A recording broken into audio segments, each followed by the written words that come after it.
মর্গের শেষ প্রহরী। একটি অন্ধকার রাত। ডোমপাড়ার অবিনাশ গত ২০ বছর ধরে শহরের সরকারি হাসপাতালের মর্গে লাশ কাটার কাজ করে। মৃতদেহ তার কাছে নতুন কিছু নয়। পচনধরা লাশ থেকে শুরু করে বীভৎস দুর্ঘটনা সবই তার হাতের ছোঁয়ায় ব্যবচ্ছেদ হয়। অবিনাশের মতে জ্যান্ত মানুষের চেয়ে মরা মানুষ অনেক বেশি নিরাপদ। কিন্তু এই ধারণা বদলে গেল এক ১৩ তারিখের অমাবস্যার রাতে। রাত তখন ১১টা। বাইরে ঝমঝমিয়ে বৃষ্টি পড়ছে। হঠাৎ পুলিশের গাড়ি এসে থামল মর্গের সামনে। এক অদ্ভুত মামলা। জঙ্গল থেকে এক যুবতীর দেহ পাওয়া গেছে, যার গায়ে কোনো আঘাতের চিহ্ন নেই, কিন্তু মুখটা ভয়ে এমনভাবে বিকৃত হয়ে আছে যেন সে মৃত্যুর আগে ভয়ানক কিছু দেখেছিল। লাশটি টেবিলে রেখে পুলিশ চলে গেল। ডিউটি ডাক্তার তখন ওপরের ঘরে ঘুমাচ্ছেন। অবিনাশকে বলা হলো প্রাথমিক কিছু কাজ এগিয়ে রাখতে। মর্গের ভেতরটা বরফের মতো ঠান্ডা, চারিদিকে ফরমালিনের কটু গন্ধ। অবিনাশ তার ছুরি কাঁচি ধার দিচ্ছিল। হঠাৎ তার মনে হলো পিছনের ফ্রিজার থেকে কেউ নক করছে। ঠক ঠক ঠক। অবিনাশ ভাবল হয়তো ইঁদুর। সে পাত্তা দিল না। কিন্তু কিছুক্ষণ পর সেই যুবতীর লাশের চাদরটা নিজে থেকেই মেঝেতে পড়ে গেল। অবিনাশ চাদরটা তুলে আবার ঢেকে দিতে গিয়ে থমকে দাঁড়াল। লাশের চোখ দুটো খোলা, অথচ সে স্পষ্ট মনে করতে পারে সে নিজে লাশটার চোখ বন্ধ করে দিয়েছিল।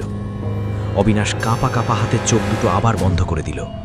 সে যখন টেবিল থেকে সরে আসছে তখনই তার কানে এলো এক ক্ষীণ ফিসফিসানি। আমার খুব শীত করছে, আমাকে ঢাকা দিয়ে দাও। অবিনাশের হাত থেকে ছুরিটা পড়ে গেল। সে দেখল টেবিলের উপর রাখা লাশটি সামান্য নড়ে উঠেছে। তার আঙুলগুলো কাঁপছে। অবিনাশ ভাবল হয়তো পেশির কোনো প্রাকৃতিক সংকোচন, কিন্তু পরক্ষণেই সে দেখল লাশের ঠোঁটের কোণে একটা পৈশাচিক হাসি ফুটে উঠেছে। অবিনাশ ঘর থেকে বের হতে চাইল, কিন্তু দেখল মর্গের লোহার দরজাটা বাইরে থেকে কেউ লক করে দিয়েছে। সে চিৎকার করল, কিন্তু বৃষ্টির শব্দে সেই আওয়াজ বাইরে পৌঁছল না। হঠাৎ মর্গের সব কটা লাইট একসাথে নিভে গেল। শুধু এমার্জেন্সি বাল্বের নীলচে আলো এসে দেখল ফ্রিজারগুলো একটা একটা করে খুলে যাচ্ছে। একের পর এক সাদা কাপড়ে ঢাকা শরীরগুলো উঠে বসছে। তাদের প্রত্যেকের মুখ সেই যুবতীর মতো নীল হয়ে আছে। অবিনাশ দেওয়ালে পিঠ ঠেকিয়ে দাঁড়িয়ে আছে। হঠাৎ সে অনুভব করল তার পায়ের কাছে কেউ একজন হাত দিয়েছে। নিচু হয়ে দেখল মেঝেতে পড়ে থাকা সেই যুবতীটি তার পা জড়িয়ে ধরেছে। তার গলার কাছে এখন এক বীভৎস ক্ষত, যেখান থেকে কালো রক্ত বেরোচ্ছে। সে টেনে টেনে বলছে, তুমিও আমাদের মতো হয়ে যাও অবিনাশ। অনেক লাশ কেটেছ, এবার নিজেরটা কাটা হতে দেখো। কোনো ক্রমে লাথি মেরে হাত ছাড়িয়ে অবিনাশ উপরের ঘরে ডাক্তারের কাছে দৌড়াতে চাইল। সে দেখল ডাক্তারবাবু চেয়ারে বসে আছেন, কিন্তু তার মাথাটা ঘাড়ের ওপর ১৮০ ডিগ্রি ঘুরে পিছনের দিকে তাকাচ্ছে। ডাক্তারবাবু অদ্ভুত গলায় বললেন, অবিনাশ, দরজা খোলার চেষ্টা করো না। আজ রাতে মর্গ আমাদের দখলে। রাত যত বাড়ছে মর্গের ভেতর শব্দ আর দৃশ্য ততই পাল্টে যাচ্ছে। অবিনাশ দেখল তার নিজের হাতের চামড়াগুলো যেন খসে পড়ছে। আয়নায় তাকিয়ে এসে দেখল তার প্রতিচ্ছবি নেই। চারপাশ থেকে লাশের স্তূপ তাকে ঘিরে ধরল। তারা প্রত্যেকেই সেই সব মানুষ যাদের ব্যবচ্ছেদ অবিনাশ নিজের হাতে করেছে। তারা যেন আজ তাদের হারানো অঙ্গগুলো ফেরত নিতে এসেছে। অবিনাশ যখন প্রায় জ্ঞান হারাচ্ছে তখনই ভোরের আজান বা মন্দিরের ঘণ্টা শোনা গেল।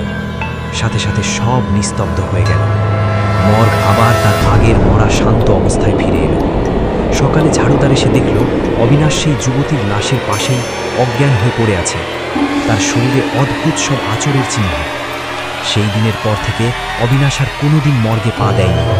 সে এখন আর কথা বলতে পারে না। তার স্মৃতিশক্তি লোপ পেয়েছে। কিন্তু রাতে যখন বৃষ্টি পড়ে সে আজও ঘরের কোণে কুঁকড়ে বসে থাকে আর অস্পষ্ট স্বরে বলে, ওরা আসছে, ওরা চাদর চাইছে। মর্গের নিস্তব্ধ দেয়ালগুলো অনেক রহস্য চাপা দিয়ে রাখে। মৃতদেহ ব্যবচ্ছেদ করার সময় অনেক সময় আত্মার অতৃপ্তির গল্প শোনা যায়, যা বিজ্ঞানের ব্যাখ্যাতীত। এই গল্পটি মানুষের অবচেতন মনের ভয় আর মৃত্যু পরবর্তী জগতের এক কাল্পনিক প্রতিচ্ছবি।